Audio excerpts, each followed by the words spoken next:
The term democracy is ubiquitous. You can't go 10 minutes reading a newspaper without encountering the word in some context or other.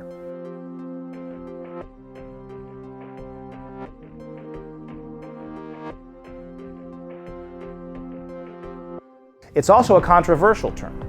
Take the current situation in Catalonia, where protests have been taking place over the decision by the Spanish Supreme Court to sentence leaders of the separatist movement to prison. Important actors on both sides of the conflict refer to democracy as a justification for their actions. Catalan protesters talk about the right to self-determination and freedom of expression. Supporters of the Spanish state refer to respecting the rule of law, the democratic constitution, and non-violent democratic procedures. A similar tension exists right now in America, where supporters of President Donald Trump see him as a man of the people, elected by the people to give voice to the concerns of everyday men and women and to attack the corrupt elite establishment. His opponents see him as a threat to the very existence of democracy, a mafia-style strongman with no respect for the rule of law, no tolerance of opposition, and a violator of the basic norms which make democracy possible.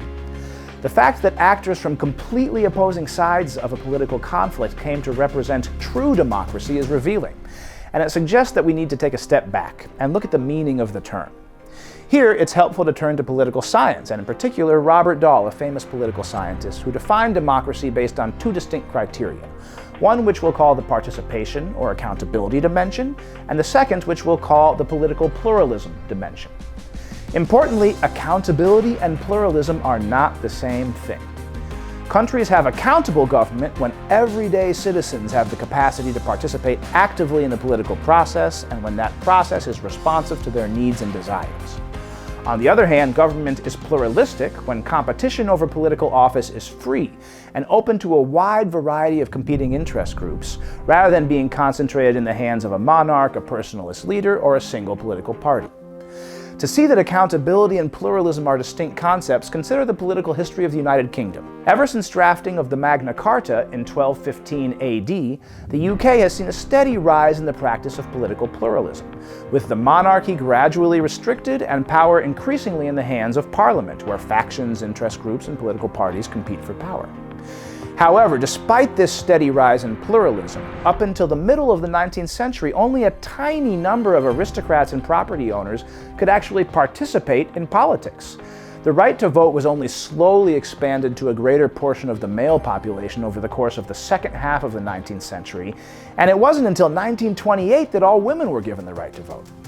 Thus, while England began developing pluralistic institutions way back in the 13th century, it only became a participatory democracy much later. Now, the 20th century witnessed a steady increase in the number of countries globally that combined high levels of political pluralism and high levels of popular accountability.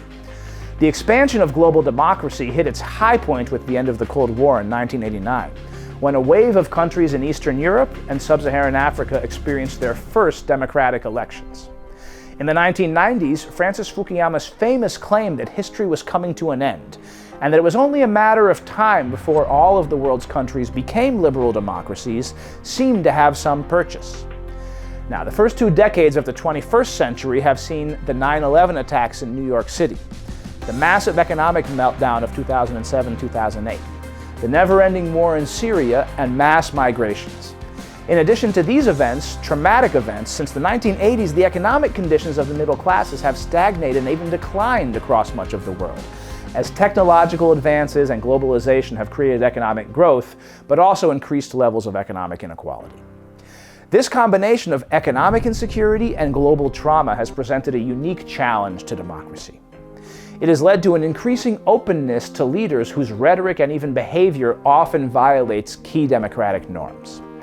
Interestingly, these leaders claim to be making politics more accountable to the needs of everyday people, and to be draining the swamp of a corrupt elite. At the same time, they threaten and sometimes imprison journalists and the political opposition.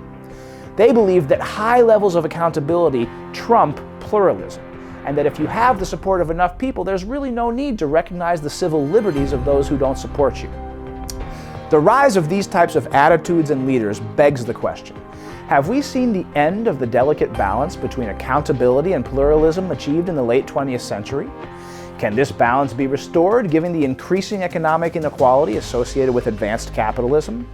Or will we see an ever-increasing tension between populist and pluralist visions of democracy, as described in the above stories from Catalonia and America? I, for one, continue to think that democracy is the best game in town, and is also the best system for adapting public policy to the world's new economic challenges. However, in an age of social media echo chambers, it's easy to get caught on one side of the pluralism-accountability divide, and to demonize those with competing opinions. Polarization is a real threat and has caused democratic breakdowns in the past. One key step in restoring the balance between pluralism and accountability in the 21st century is thus getting off of our cell phones and into our communities. The more we talk to those with different opinions, the more we'll see that neither pluralism nor accountability functions well on its own, and that, indeed, they need one another to flourish in unison.